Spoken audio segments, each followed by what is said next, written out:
चौथा प्रश्न।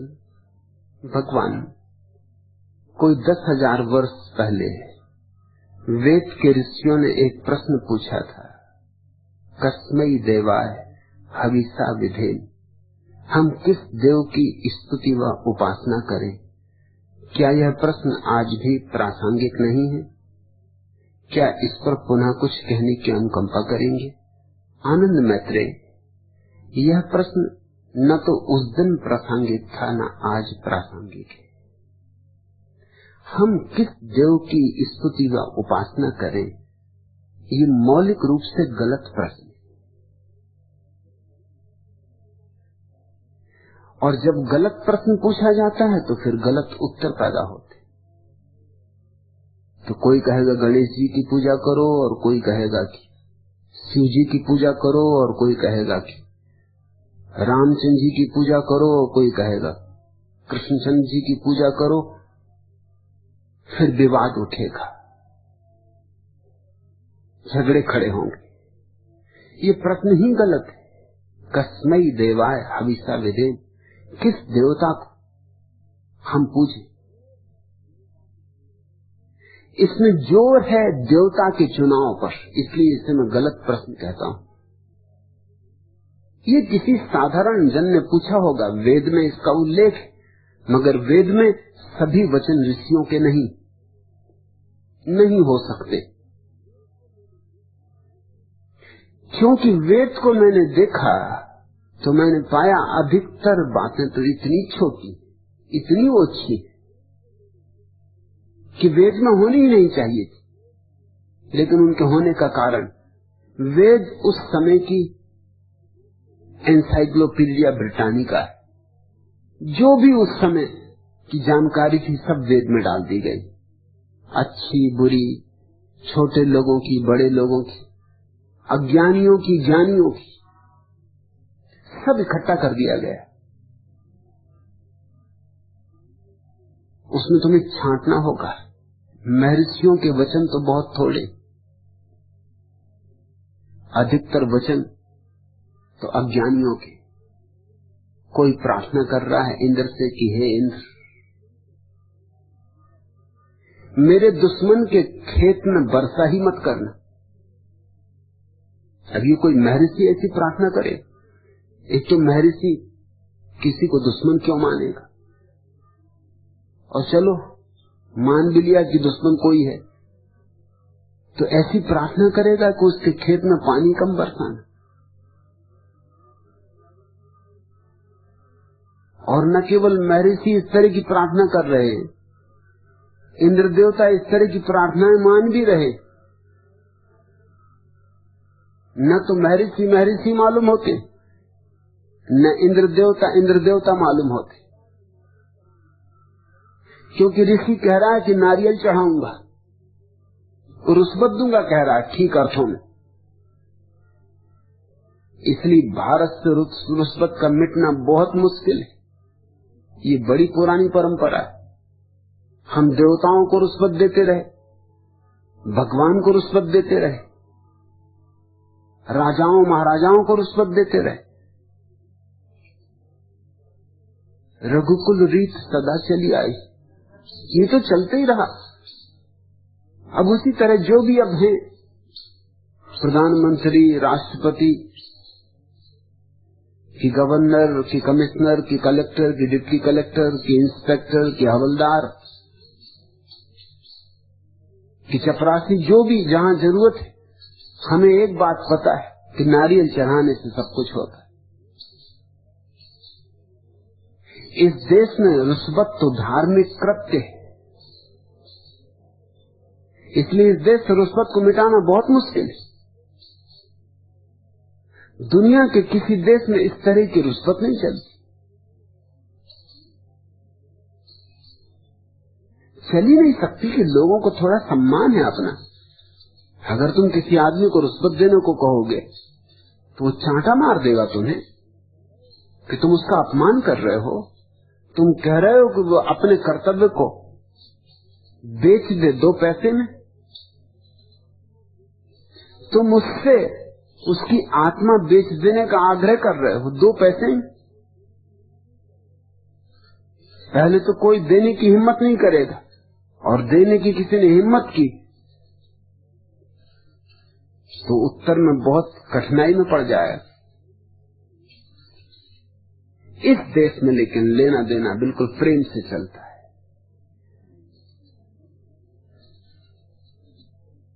अड़चन ही नहीं है, कोई सोचता ही नहीं कि रुष्वत लेने में कोई अपमान।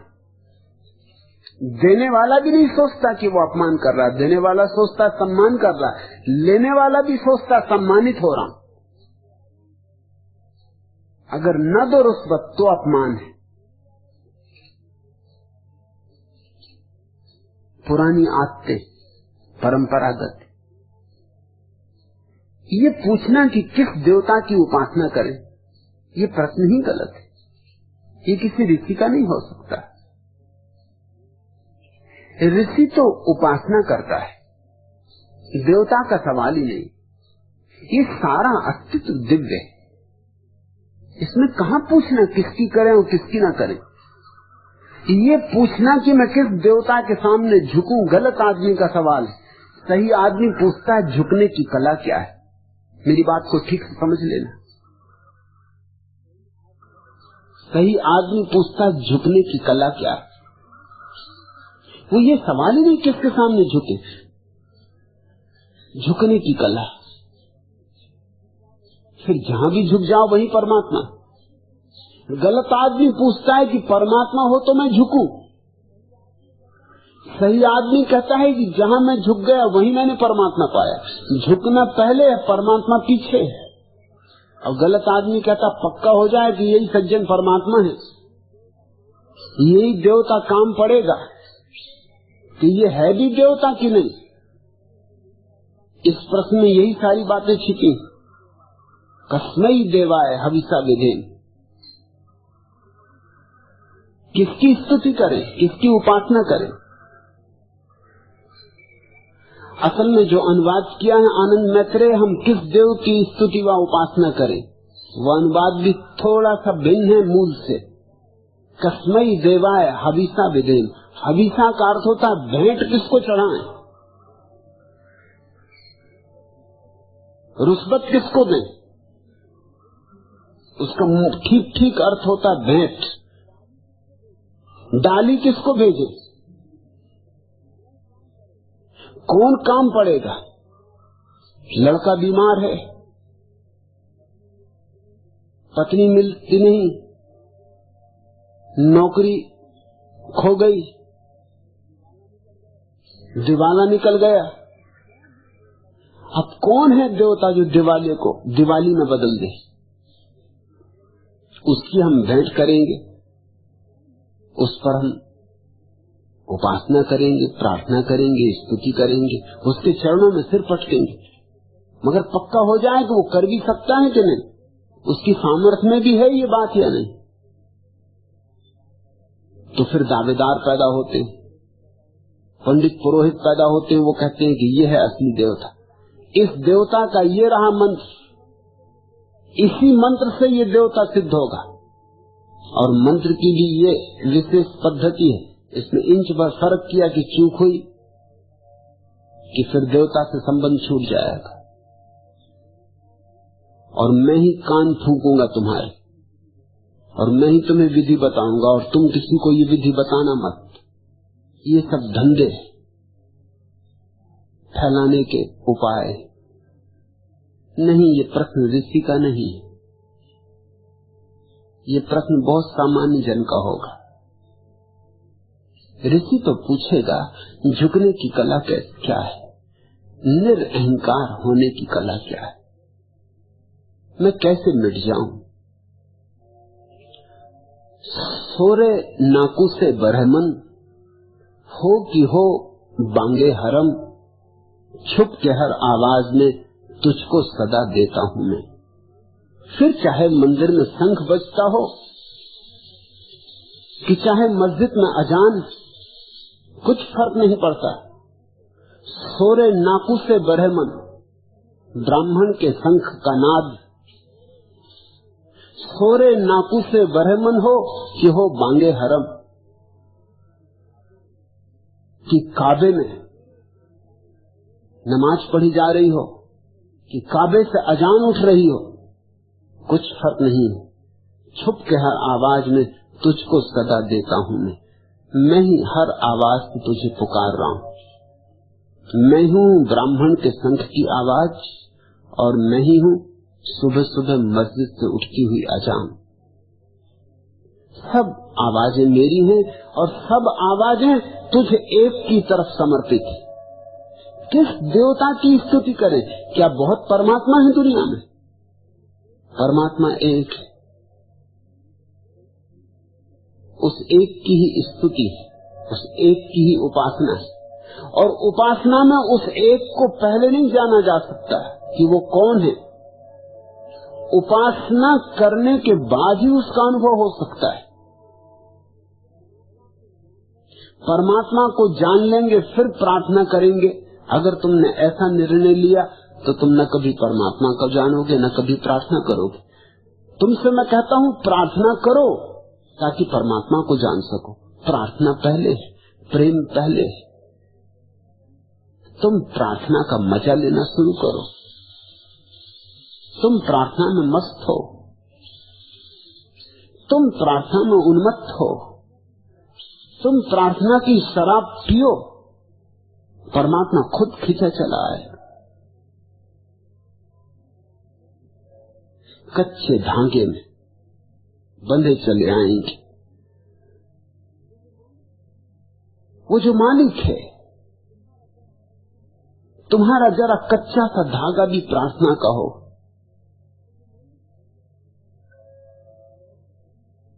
तो पर्याप्त है।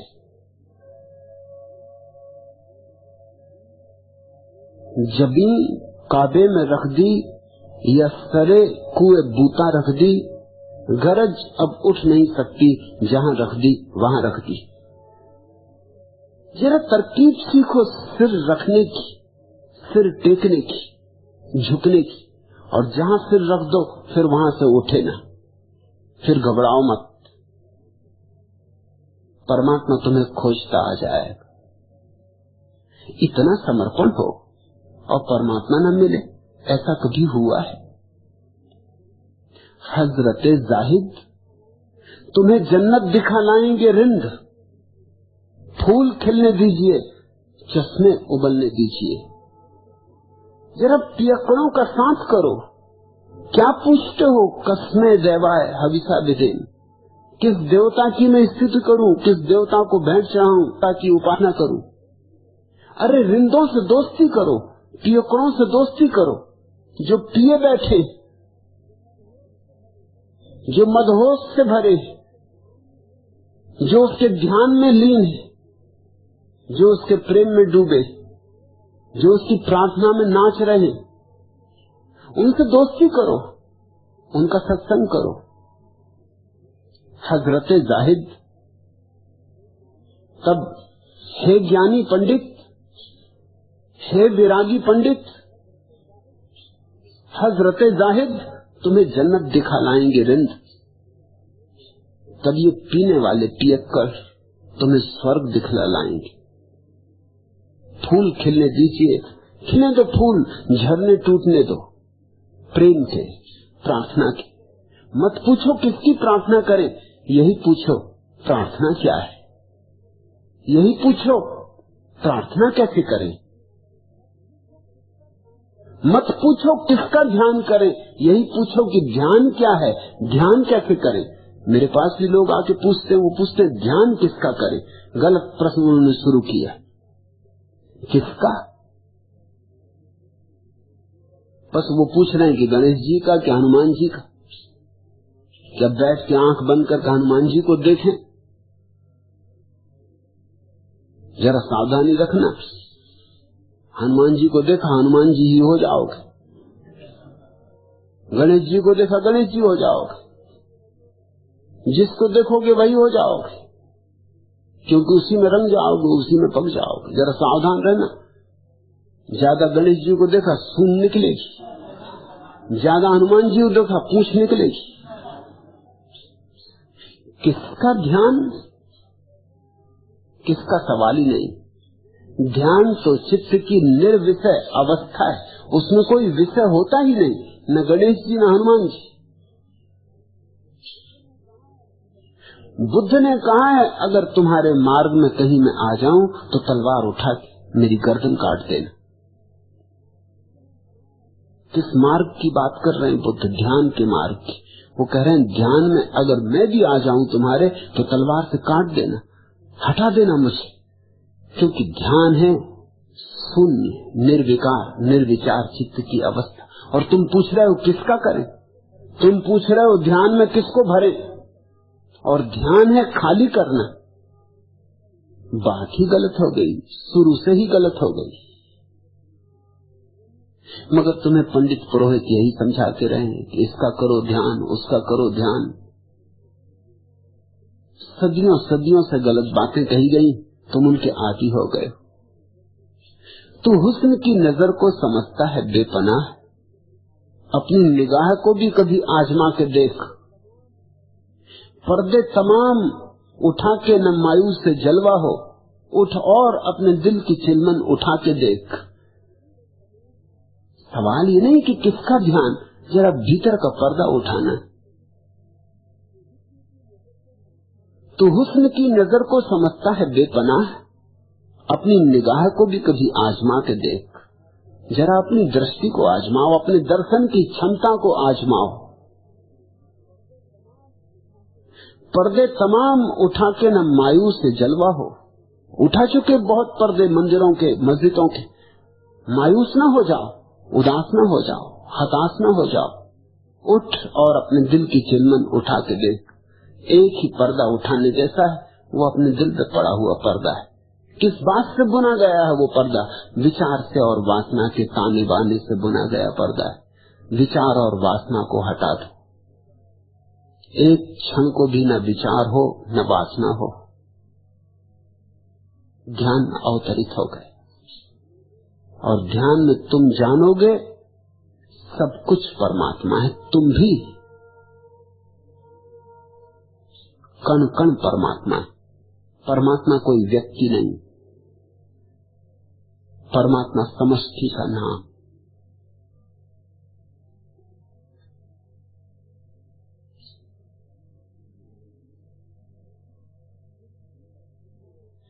इश्क है सहल मगर हम है वो दुश्वार पसंद, कार्य आशा को भी दुश्वार बना लेते। बड़ी सरल बात है प्रेम, प्रार्थना बड़ी सरल बात है।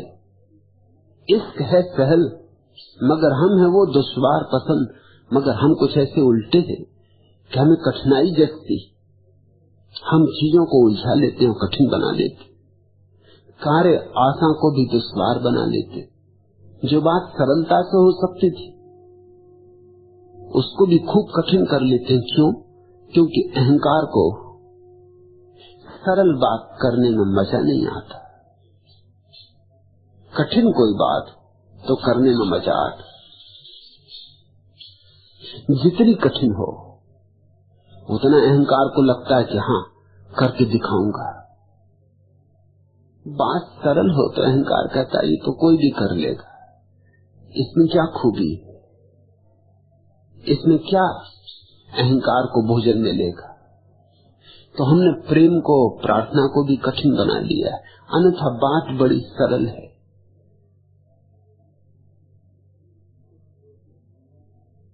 कछुए के अंगों की भांति सब वृत्तियां समेट ली मैंने, कमठ चर्म सी ओढ़ली ढाल ढिठाई की, बाहर से बंद हो अंदर को खुल गया। इंगला ने आसन दिया, पिंगला ने जलपान, सुखमना ने सेज बिछा, समादृत मुझे किया, खुल गया सूक्ष्म दिव्य चेतना का लोक नया। बस इतना सा राज। कछुए के अंगों की भांति सब वृत्तियां समेट ली मैंने। सीखो अपने को समेटना। कमठ चर्म सी ओढ़ली ढाल ढिठाई की, बाहर से बंद हो अंदर को खुल गया। बाहर से आंख बंद करो ताकि भीतर आंख खुल सके। पलटू ने कहा ना, मेरी बात वे ही समझेंगे जो अंधे। अंधे? पहले तो बात चौंकाती, मगर वो ठीक कह रहे हैं। वो कह रहे हैं बाहर से जिन्होंने आंख बंद कर ली वो बाहर के लिए अंधे ही हो गए, अब वो भीतर ही देखते। बाहर से बंद हो, अंदर को खुल गया। इंगला ने आसन दिया, इंगला ने जलपान, सुखमाना ने सेज बिछा, समादृत मुझे किया, खुल गया सूक्ष्म दिव्य चेतना का लोक नया। नहीं, ये सवाल पूछने का नहीं है कि हम किसे स्तुति दें, किसकी उपासना करें, किस पर भेंट चढ़ाएं, कस्मई देवाय हविषा विधेन। नहीं नहीं, यह सवाल महर्षि का नहीं। महर्षि तो यही पूछता है कि हम कैसे अपने को जान लें, स्वयं से परिचित हो जाएं, क्योंकि जो स्वयं को जान लेता है उसने सब जान लिया, और जो स्वयं को नहीं जानता वो और कुछ भी जान ले, उसके जानने का कोई भी मूल्य नहीं। धर्म है आत्म साक्षात्कार। ये देवी देवताओं की बातचीत ही बचकानी, और आत्म साक्षात्कार ही परमात्म साक्षात्कार है। तुम्हारे भीतर से ही वह द्वार खुलता है जो परमात्मा का द्वार है। आज